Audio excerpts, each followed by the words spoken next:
महाराष्ट्रामध्ये यंदा मान्सून नेहमीच्या वेळेपेक्षा लवकर दाखल झाला असून काल तो तळकोकणात पोहोचल्यावर आज मुंबई आणि पुण्यातही दाखल झाला आहे।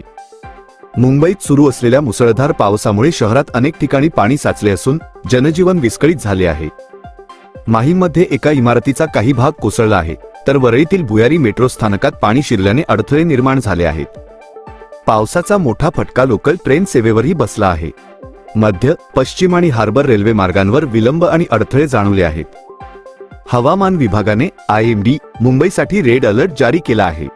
सुरुवातीला ऑरेंज अलर्ट होता, पण दुपारचे 12:38 वाजता परिस्थितीचा अंदाज घेता रेड अलर्ट जारी करण्यात आला। ठाणे आणि रायगड जिल्ह्यांसाठीही रेड अलर्ट दिला गेला असून काही भागांत अतिवृष्टीचा इशाराही देण्यात आला आहे। मुंबईत यंदा मे 26 रोजी मान्सून दाखल झाला असून हा 1950 नंतरचा सर्वात लवकर मान्सून ठरला आहे।